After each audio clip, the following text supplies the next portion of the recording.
You are listening to the Adapt Performance Podcast, where we aim to make elite level strength and conditioning accessible to everybody. I'm your host, Jordan Webster, and let's get into the episode.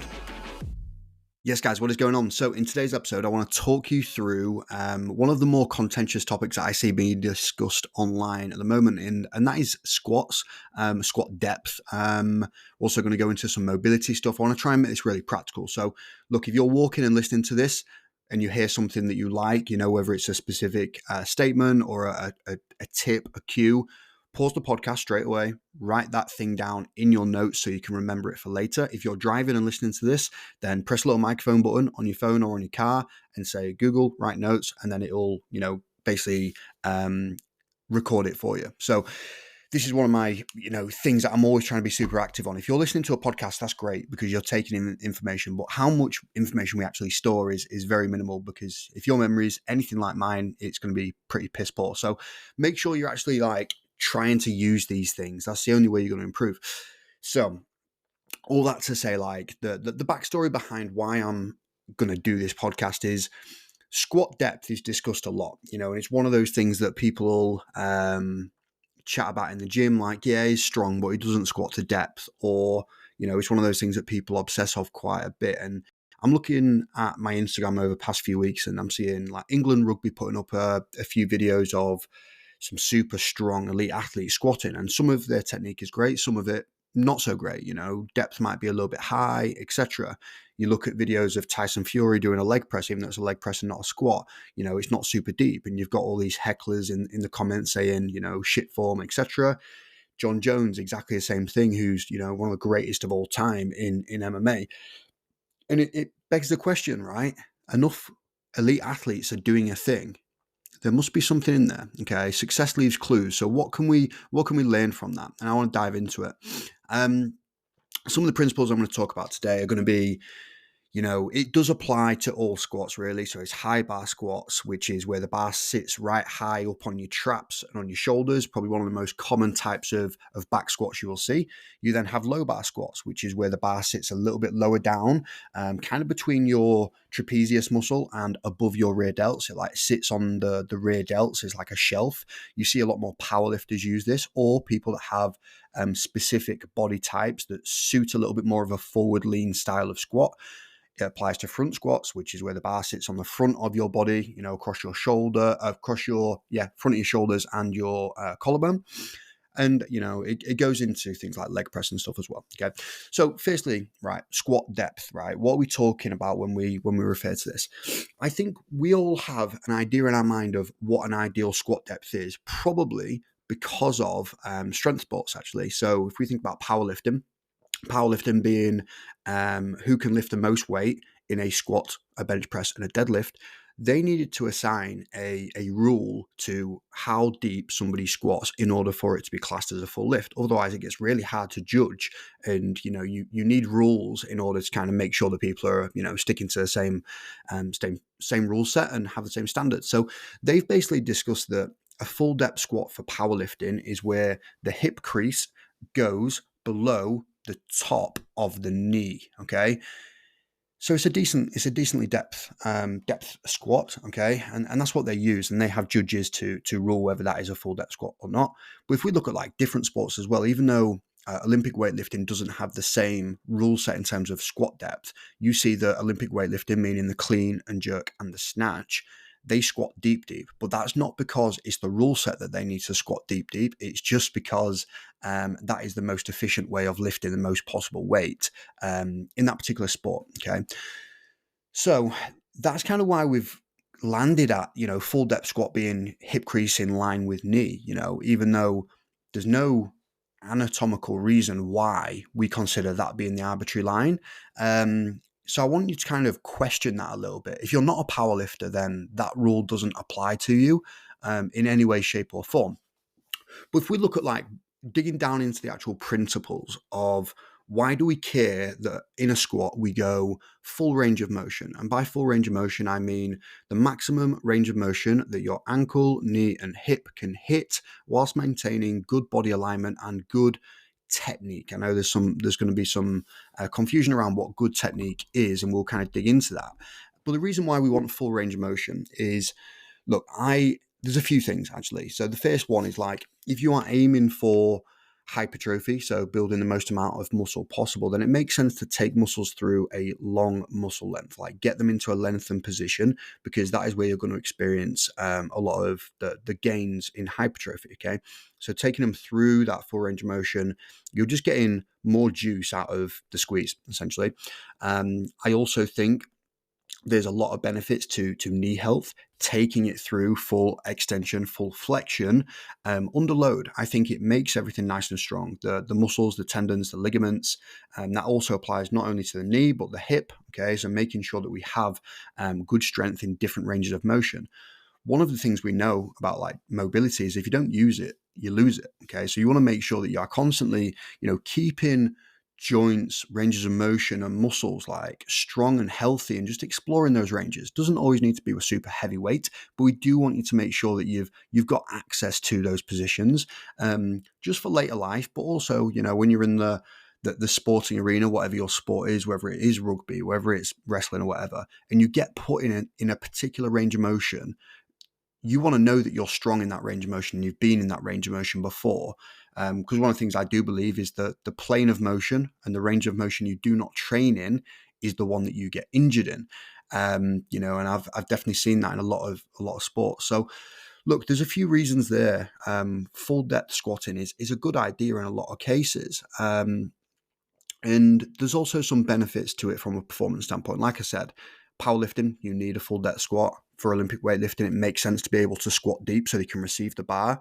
However, there are some differences when we start thinking about other sports that are not strength sports. Okay, so say for example, a prop. Okay, prop in a scrum. They don't need to have arse to grass. They don't need to get their hamstrings against their calves because they're squatting so deep in a scrum position. Okay, in fact, it wouldn't really help them that much because that's not the position they start with. So being strong in that bottom range of motion, yeah, it might be nice, but does it particularly help them with the task of improving their sport? No. What about a boxer? Does having a super arse to grass squat help them with their boxing performance in terms of a punch or whatever? No. So there are health benefits to a deeper squat, okay?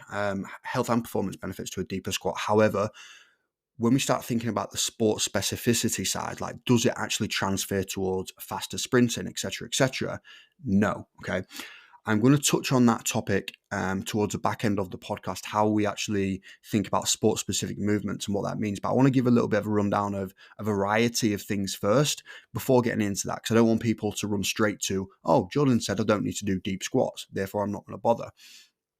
Let me give you some context, then you can make your own decision. And then obviously off the back of this conversation with myself, off the back of this podcast, give me a shout if you've got any questions. So, right. There are a few things that are going to influence squat depth, right? Okay, your ankle mobility, okay? So how good your ankle is at dorsiflexing. And by dorsiflexing, I mean your ankle's ability to let the knee drift over the toe, okay? So knee going forwards whilst keeping the heel down, okay? So ankle mobility is a big one, okay? So if you're struggling with squat depth or you feel like you just can't get deep, this is a big one, okay? This is one of the reasons why people wear weightlifting shoes, okay? So weightlifting shoes have a little bit of a heel on them. And what that heel does, it basically gives you artificially a little bit more ankle mobility. And it's not cheating at all. It's within the rule sets of those strength sports. But equally, ankle mobility does take a little bit of time to improve. And by a little bit, I mean generally quite a lot of time to improve, in my opinion. Therefore, I think it's worthwhile wearing weightlifting shoes. By letting your knee drift forward more, it means that your torso can stay a little bit more upright. You can get a little bit deeper, and it keeps a little bit of pressure off your lower back. Okay, and I say pressure, but I'm not saying it's like a dangerous thing, but it means that the squat can become more of a leg movement and a little bit less so of a back movement. Okay, so ankle mobility is important. Weightlifting shoes are a good idea. Using a squat wedge, same thing, just a little bit of a ramp is a good idea. But, doing some mobility for the ankles is definitely like worthwhile as well, just outside of squat. So some of the things I really like is like an actual loaded calf raise. So do a calf raise in a straight leg position where you get a nice stretch through the back of the calf. So the gastrocnemius. I would also, if you've got a seated calf raise machine, doing some seated calf raises where you spend, 15, 20 seconds in the bottom position with some nice heavy weight. And then coming out, doing a few reps and then going back into that. If you include that in your mobility routine as part of your warm-up pre-squat, you will feel so good. Like your depth will feel mega, right? Take that as one of the top tips of today, okay? Write it down. Make sure you do some weighted calf raises, straight leg and bent leg before your squats, and just watch how different it feels, because it's pretty mind-blowing. So squat depth is definitely highly impacted by ankle mobility. Yes, guys, what is going on? Quick break in today's episode for me to remind you about ADAPT's online strength and conditioning coaching. Our mission really is to make elite level strength and conditioning accessible to everybody. And our service does exactly that. So you get access to everything: an elite level coach, physiotherapist, psychologist, nutritionist, a community to keep you engaged. Ultimately, what we're trying to do is give you everything you would ever need in order for you to achieve your goals. So if that is something that you are curious about, get in contact and we'll just have a no pressure chat where I explain everything, find out a little bit more about you, and we can decide whether you are a good fit for our program. Okay, without further ado, let's get back into the episode. Cheers. Next one is hip mobility. Okay, have you got the ability in order to get hip flexion? Okay, can you bring your knees up towards your chest or your chest down towards your knees, whilst keeping a neutral lumbar spine? Okay, look, with this, I think hip mobility, again, takes a little bit of time. Like mobility, if you don't have it, does take time to wear in, but you just need to keep working on it. And I think this is where having a nice solid warm-up routine is a good idea. So we use things like 90-90, hip rollovers, we use Spider-Man rotations, we use lunges, we use different hinge variations, and then of course the squat, to improve your hip mobility for that specific task.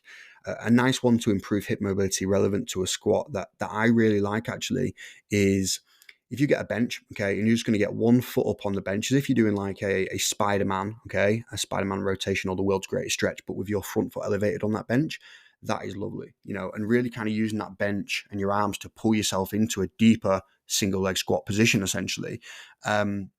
That works great. So your knee is going to be on the outside of your body and you're really trying to like pull your chest towards the bench. That's going to be working on your ability to externally rotate your femur, okay, and get that going outside. It's going to work on your ability to settle into a deeper position. Works on your adductors. It works on your glutes a little bit. Your quads get a stretch, like a front foot elevated Spider-Man stretch is beautiful, okay? And it's definitely something we include a lot.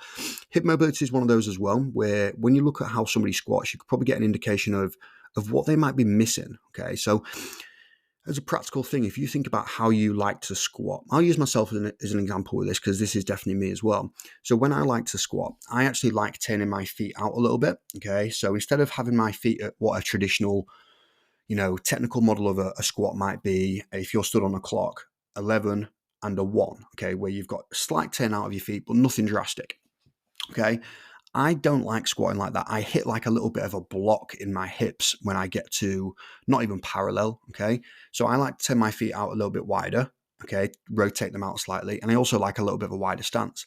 What I'm doing there is essentially trying to create room in my hips so that I can complete the task of squatting, because I don't have the relevant hip mobility to keep neutral feet in a sense of like parallel.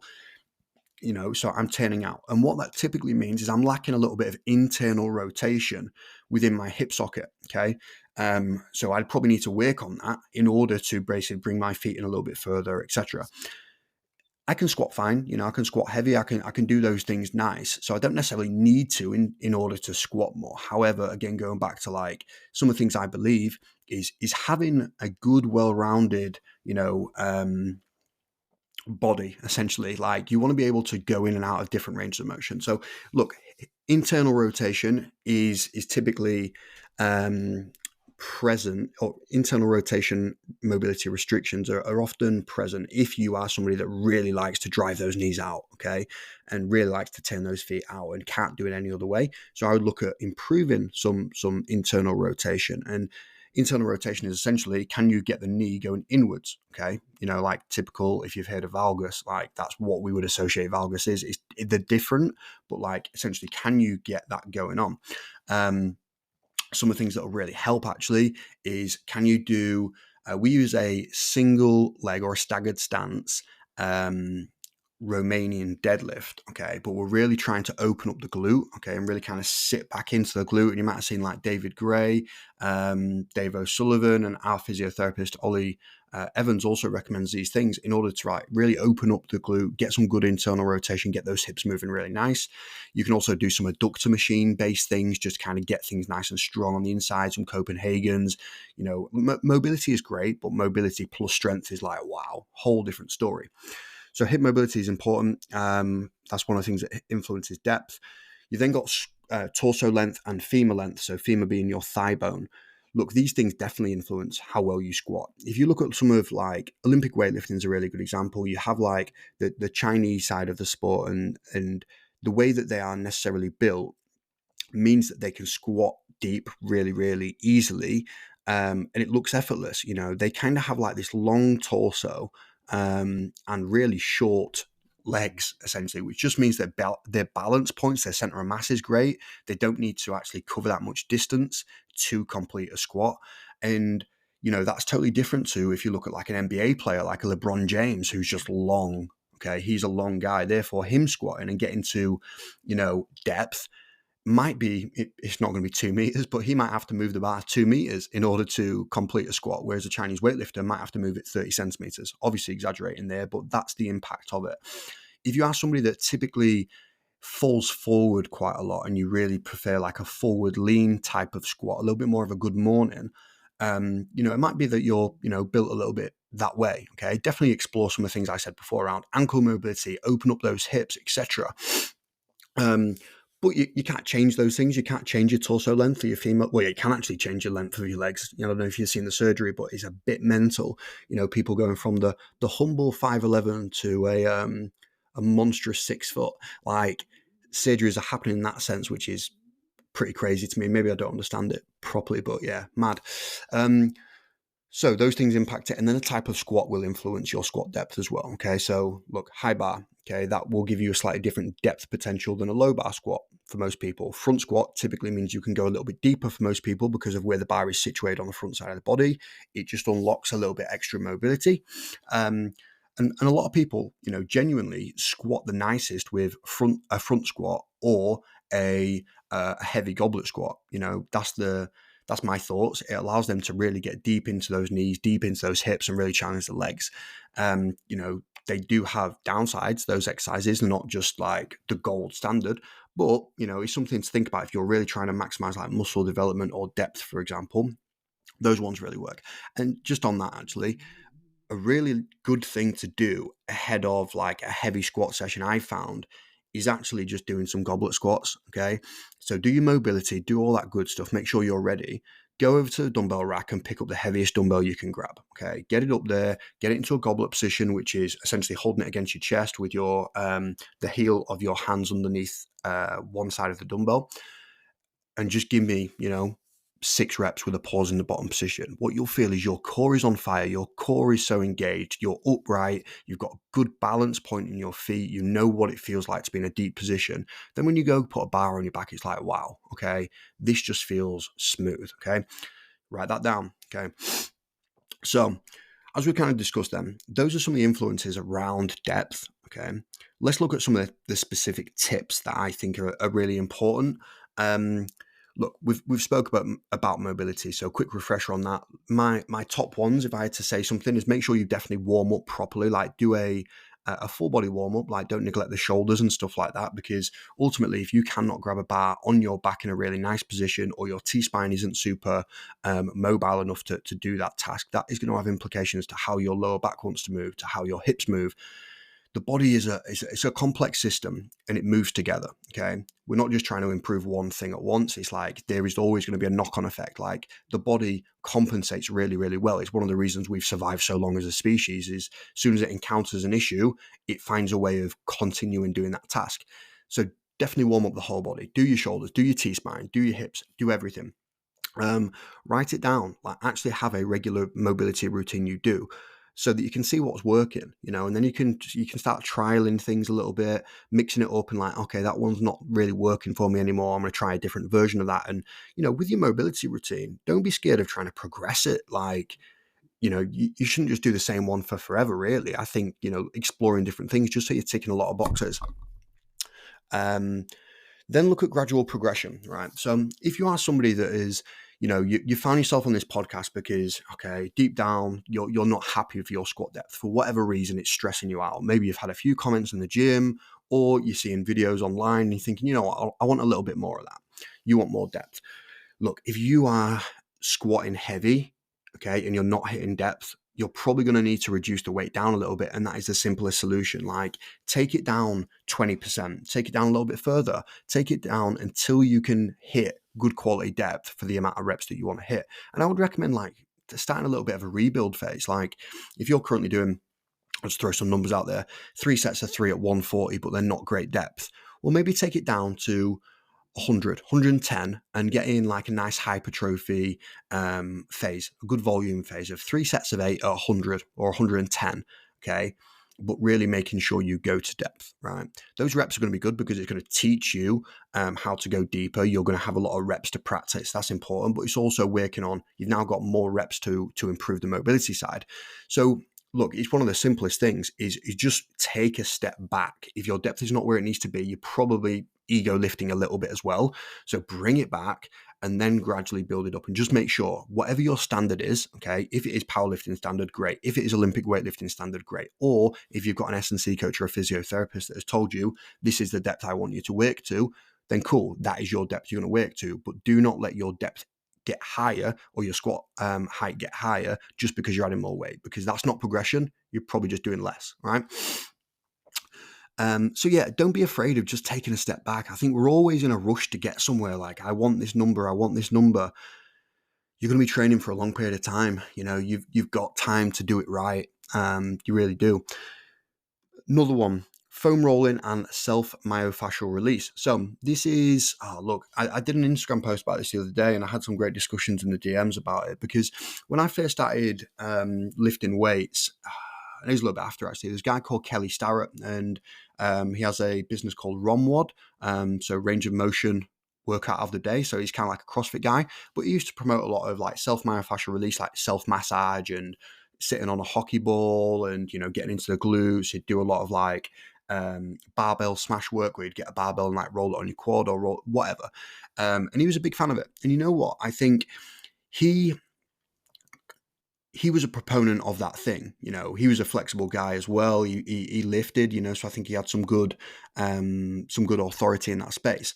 And a lot of what he said, I really agreed with, and I tried it all. It made me feel better, right? It really helped. His book, that was it, is How to Become a Supple Leopard.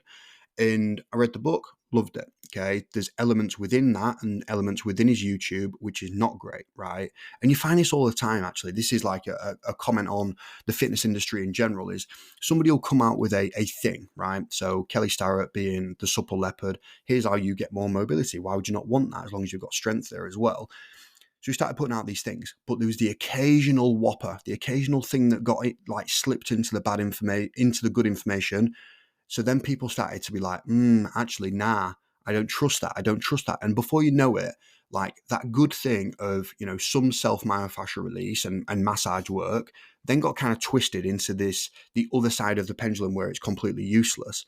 And the fitness industry will go back and forth on that pendulum all the time, right? So my advice to you is probably just to stay somewhere in the middle. Like, it is useful when used at the appropriate time, okay? But do not rely on it for everything. It's not going to cure injuries. But if you are somebody that's struggling with squat depth, here's a few areas that I would look at trying to loosen up. I would roll your calves and around your Achilles area. That definitely helps. I would look at doing your glutes. Okay, so get sat on the foam roller or a lacrosse ball and get into those glutes a little bit. That will generally make a big difference. And then also, if you're kind of struggling with a little bit of like knee pain in general, I do think kind of getting your quads on and really kind of digging into those quads is a good idea. Okay. And you're spending 30 seconds on there, just going back and forth, finding a tight spot, moving over it gently, trying to relax into it. We're not breaking down scar tissue, but we're kind of giving the central nervous system, the brain, an opportunity to sense that there's pressure there and gradually just release a little bit of what it's feeling. So there's that. And then also, if you are somebody that's super tight through the upper back, which is impacting your ability to squat, which is actually really common. So like get on the foam roller and do some T-spine rockovers, so place it around mid-back or around shoulder blade area and just rock backwards and forwards. So you're really trying to extend over it and kind of like bend your spine over the top, and then do a little bit of a crunch, like a sit-up, and take it back and forth. Move that a few directions, like move it up a few inches, move it down a few inches. You'll get a few nice little cracks actually, and that's lovely. I'm all about that. That's proper like chiropractor AMSR. That's it, and it's like where you go, that type of thing. Anyway, and then the final one, how to improve depth.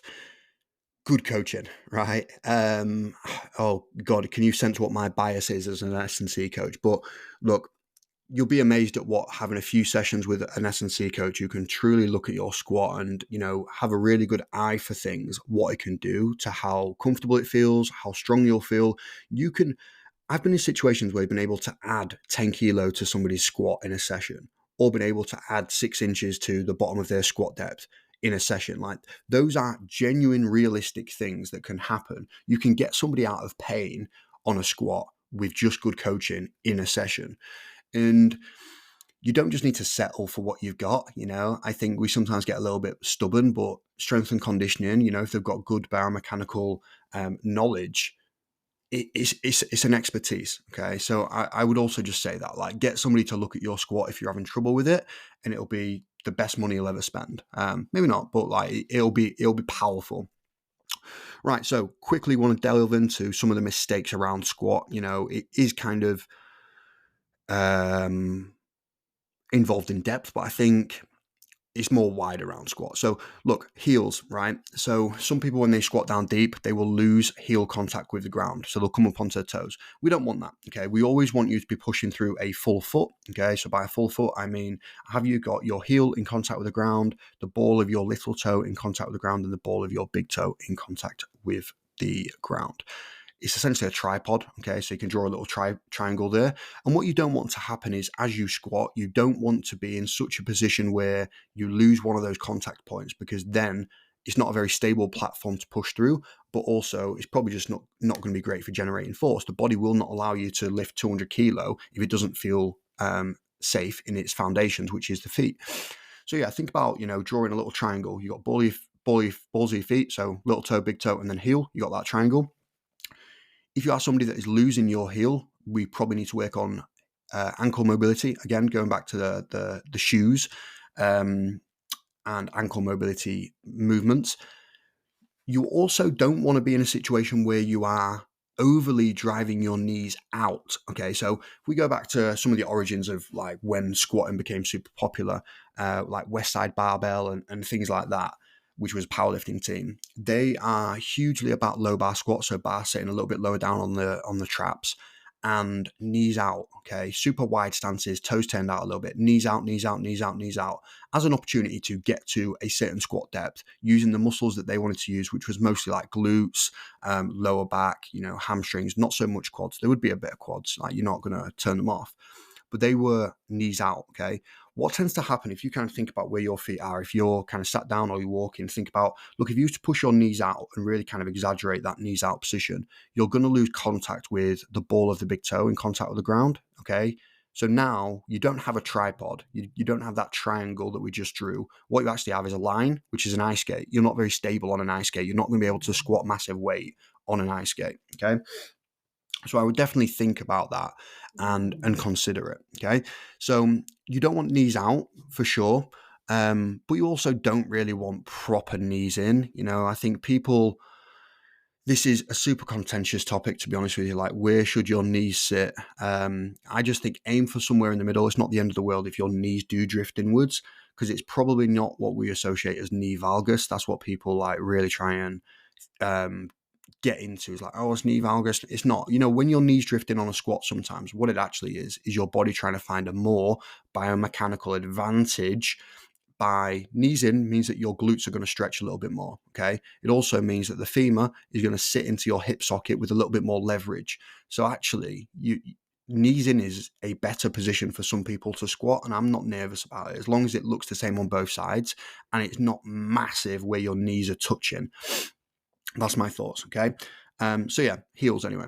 Second one is thinking about, look, do you have butt wink? Okay, butt wink is the idea that when you go deeper into your squat, you start to get this tuck under of your pelvis where your lower back starts to round. Okay, that's called butt wink, and people go back and forth with this, and some people hate it, some people are okay with it.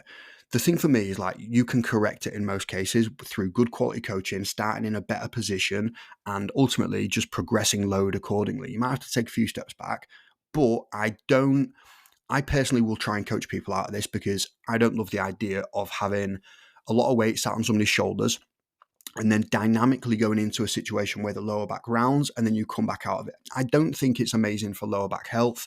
So I would always try and coach people out of that one. So there's some of the mistakes that you kind of see. And then another one, final one I'll kind of chat through here is like the collapsing torso.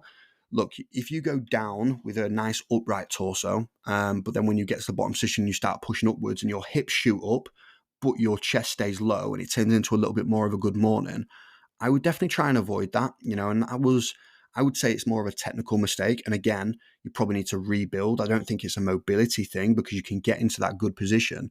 But what you're trying to do is you're pushing your bum back and high as an opportunity to leverage certain muscle groups to get it up. You're trying to turn your squat into a good morning, probably because your quads don't feel super strong in order to squat it up. And you're trying to use your probably more dominant lower back, glutes, hamstrings in order to achieve that weight. So there are some of the mistakes there. And look, a few kind of follow-on points from this before I get into some specifics around sport-specific, adaptations that we might want to chase is video feedback is so powerful. The first thing is like, look, film your sets, just film it, right? Because what you'll see is in 2 years, it's so good to look back and look at how you used to move compared to how you move now. It's great to see some PBs, which is sick, and you'll wish that you had videos from when you started. So actually start now. But if you are somebody that is self-coaching, you can't see how you look from the back. You can't see how you look from the side. Film your sets so that you have a good opportunity to review the technical progress that you are trying to make. Okay, what is going well, what is not going well. That also applies to if you have a coach. Okay, particularly an online coach. Like we work with people from around the world. We've got people in Egypt. We've got people in America. So we use video feedback a lot. They send us a video. We give them a really nice like screen recorded version of that, and just say, "Look, Kenny, this is going great. You need to change this though. Okay, here's an exercise or a cue to include in your next session, and then send me another video and see if it looks any better." And it works so well. Like genuinely works really well. Usually, like if you send me a video of you doing a squat, I'll give you a 2-minute video just explaining, what you're smashing and then what we're going to look to improve and why. Okay.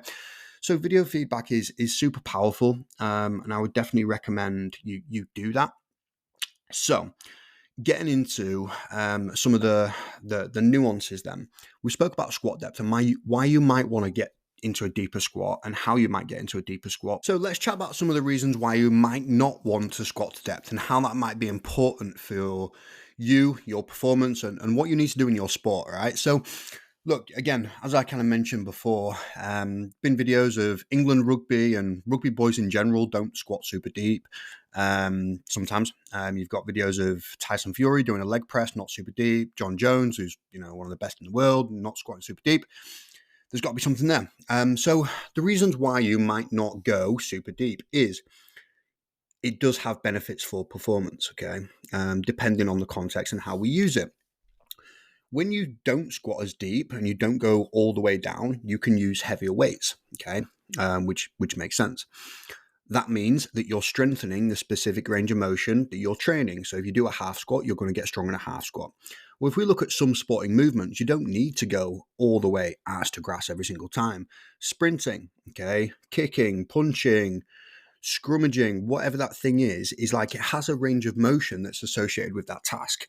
So if we used to do strength training in that specific range of motion relevant to that task, that's cool, okay? We can use heavier weights doing a half squat, okay, which might benefit more to punches, etc. And that is essentially one of the main reasons is like, look, you can use heavier weights, therefore you can get stronger, produce more force in those ranges of motion, more power in those ranges of motion, which can be beneficial, right?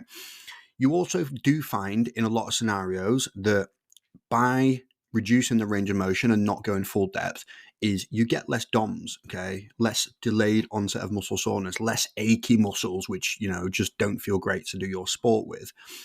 And some people will use partial ranges of motion, squatting, etc., and different movements as an opportunity to give you less muscle soreness. This could be because you're peaking, okay? You're approaching a competition. Therefore, we might have done 12 weeks of full depth squatting and we're going to do 6 weeks of half squats, okay?